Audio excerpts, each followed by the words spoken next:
नमस्कार, स्वागत है आपका हमारे चैनल पे स्पिरिचुअल श्वेता में। हमारे चैनल पे प्यार बनाए रखें, लाइक करें, शेयर करें और सब्सक्राइब करें। आज हम बात करने वाले हैं भगवान शिव। भगवान शिव हिंदू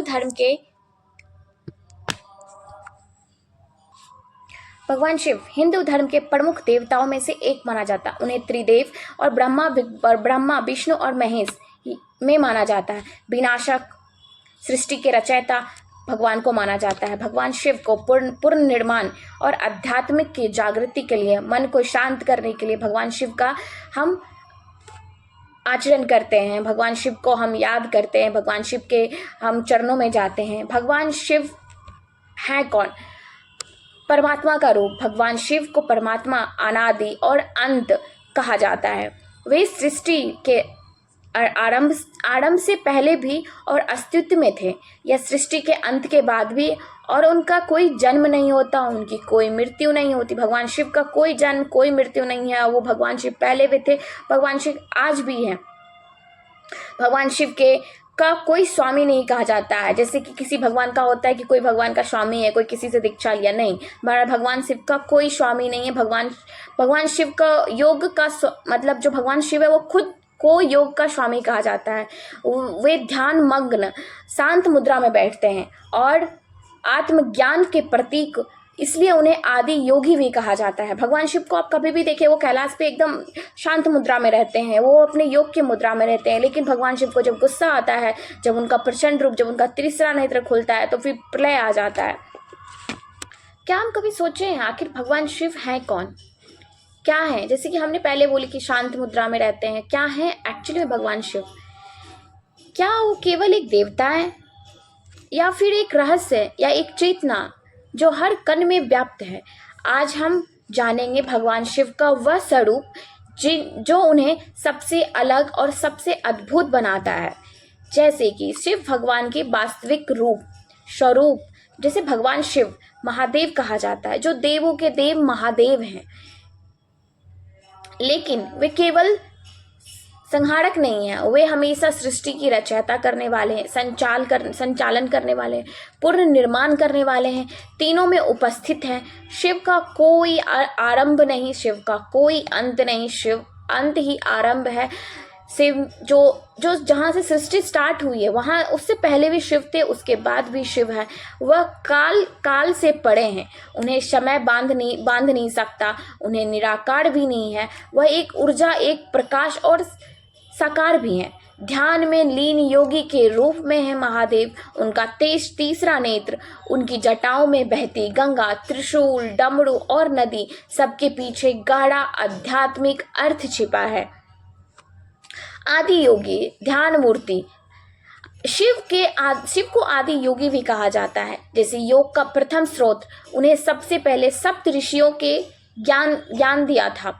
शिव कोई कल्पना नहीं, वे चेतना की उस अवस्था का नाम है जहाँ मन शांत और आत्मा जागृत होती है।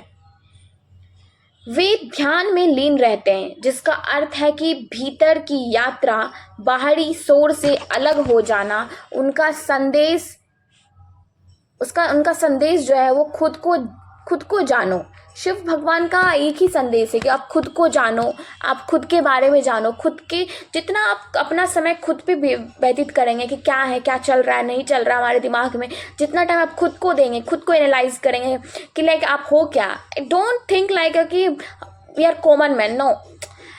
सबसे पहले अपने आप को जानो कि ऐसा कुछ भी नहीं है जो हम नहीं कर सकते। जैसे कि हमारी माँ को क्या लगता है कि हमारे बच्चे वो सब कुछ कर सकते हैं, जस्ट लाइक भगवान शिव भी वैसे ही ज्ञान की ओर भेजते हैं। वो बोलते हैं कि हम वो हर एक चीज़ कर सकते हैं जो हमारे हाथ में है। इवन जो हमारे हाथ में कभी कभी नहीं होता वो भी कर लेते हैं। किसी को आप देखो हिमालय चढ़ जाते हैं। तो वही है, खुद की चेतना को समझना चाहिए, जो भगवान शिव बोलते हैं। विनाश या जागरण। शिव का तांडव केवल विनाश नहीं है, जैसे कि हम लोग विनाश, और भगवान बोलते हैं शिव तांडव करेंगे, शिव भगवान ये कर। विनाश, शिव का तांडव विनाश नहीं है, वह अज्ञान का अंत है। जब वे तांडव करते हैं तब वह ब्रह्मांड को चेतना से भर देते हैं। यह नृत्य हमें यह याद दिलाता है कि जो भी असत्य है, जो भी मोह है, अहंकार है, लोभ है, उसे नष्ट करके आत्मज्ञान की राह खोलती है। इसलिए शिव को संहारक के रूप में सच्चे अर्थ में, रचनाकार में उन्हें माना जाता है। सबसे सरल और सच्चे देव। आप भगवान शिव के पास जाओ, आप कुछ भी बोलो, लाइक बहुत इजीली वो सुन लेते हैं। इवन आप बहुतों में मूवी में भी देखे होंगे, टीवी सीरियल्स, देवों के देव, महादेव, बहुत सारे ऐसे हैं जहाँ पर आप देखोगे भगवान शिव का रूप ही ऐसा है। वो सबसे सरल और सबसे सच्चे देव हैं।